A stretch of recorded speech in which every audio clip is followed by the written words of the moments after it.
Darling, it's interesting how the truth can sometimes seem might malleable, depending upon your point of view. Like how those dime novels make you out to be something you're not? Jack, don't be starting trouble. No, he's right. They do tend to exaggerate. Did they exaggerate your part in taking down the Daltons? Well, I was there in the flesh, boy, so I saw what happened firsthand.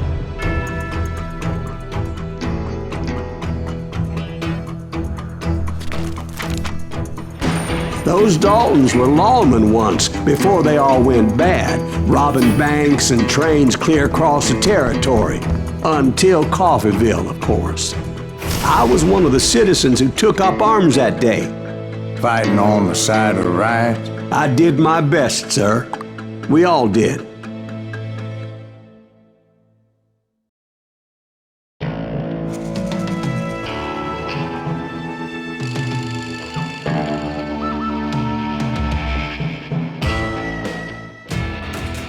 It was early morning.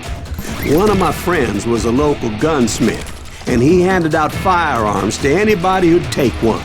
You see, the Daltons got it in their heads to rob two banks at the same time.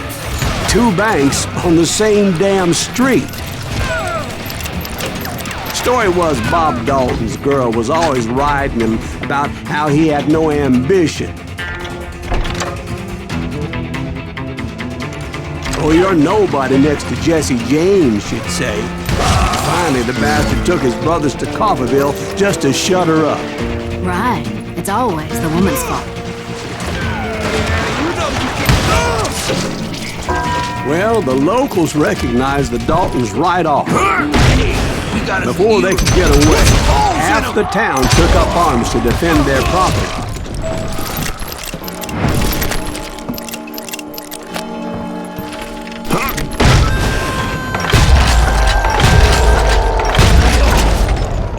The brothers paid dearly for their stupidity, but everybody knows they had it coming. There's more to it than that. I read all about that day, so I know for a fact that it went down very differently. First of all, it was high noon. A posse of U.S. deputy marshals were on the rooftop across the street. Get ready, boys. They're gonna make a move. The lawmen had been tracking the Daltons for months, but now they finally had them dead to rights. But those boys had a reputation as stone-cold killers, so the marshals took every precaution, knowing they wouldn't go easy. Among them was a bounty hunter feared by many a lawbreaker. This man had no intention of letting the Daltons slip away. The marshals tried to get the Daltons to surrender. They'll give up eventually. We just gotta wait to suck the bitches out. This bounty hunter knew that the brothers were far too proud to ever lay down their guns. He went in there alone to confront those criminals. One of the marshals shouted, "Where are you going? Are you crazy?" Hey, where do you think you're going, dumbass? That rifle's mine. But he paid him no mind. He saw a way to get around to the back of the bank.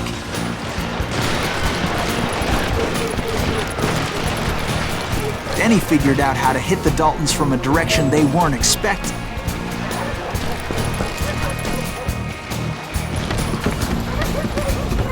From above. Fortunately, a water tower was right there. A moment later, he was climbing up a steep ladder, laughing at danger as he did.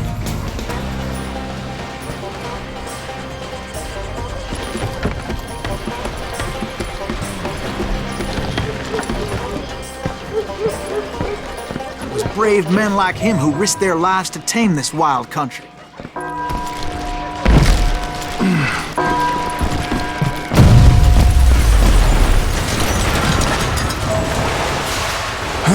We've got company.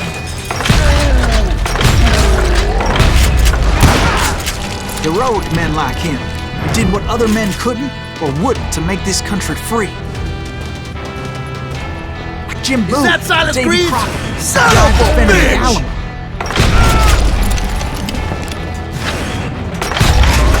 Brother, I'm gonna make you pay for that.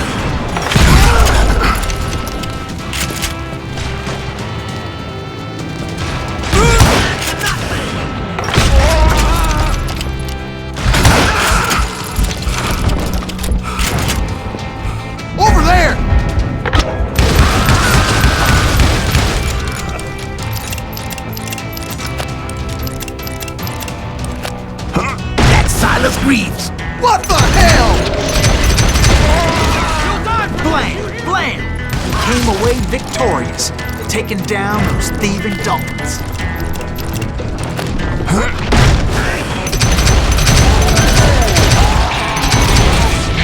His name was Silas Greaves, and when the dust finally settled, he was the last man standing. Sorry, kid, but that just wasn't the way it happened.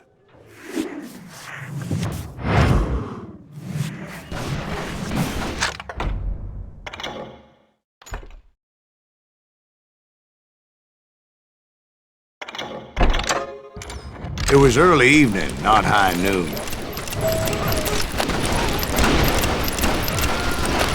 The Daltons blew up a safe, and were all set to hightail it out of there. I was late to the party, and Coffeyville was already up in arms. Those pathetic deputies surrounding the bank were dropping like flies.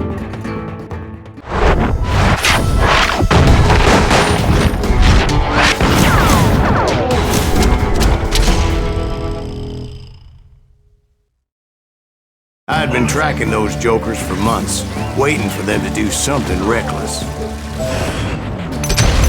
Finally, they did. Those stupid bastards decided to rob 2 banks at the same time in the same town where everybody knew them. But they still had friends in Coffeyville. Go ahead!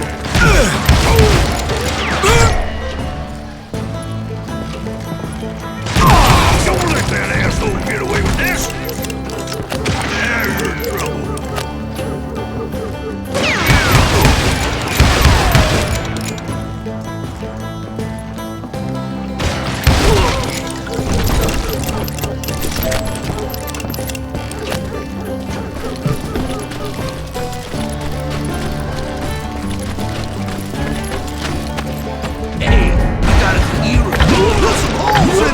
Those friends came after me like a pack of wild dogs, tooth and nail.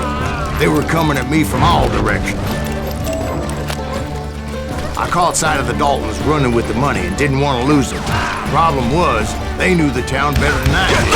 And to top it off, I found myself in the middle of another shootout entirely. Did the Daltons hole up in somebody's house? No, it was the Smiths, I believe. They were cousins of the Daltons. And they were shooting at the Browns, who were shooting at the Daltons. Which wasn't any surprise, because those 2 families have been feuding forever. And since the Joneses are related to the Browns, they shot at the Smiths, pissing off the Heimhoffers, whose daughter recently married a Smith. Well, bullets were flying every which way as all the old feuds in Kansas caught fire all at once. There was a hell of a lot of pissed off people in Coffeyville that day. But that's just the way life is sometimes. Shit happens.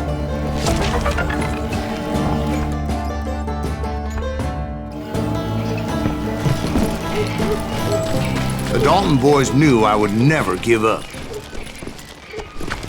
Those Daltons weren't the sharpest knives in the drawer, but they always stood together. They set a trap to slow me down and allow at least 2 of them to escape. The 3rd brother stayed behind to plant me, just in case that trap of theirs didn't work.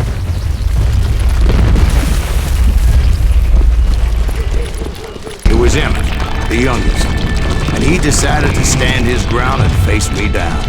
I ain't afraid of you, Silas Greaves. This is where it ends for you. He was determined to protect his brothers. I understood how he felt.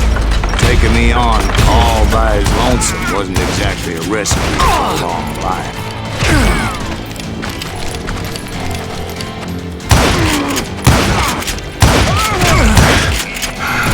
You are dead, law dog.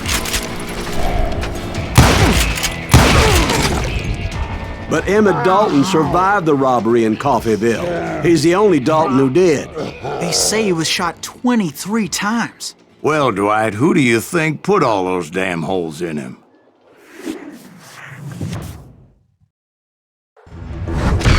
But I have to admit, that boy had grit.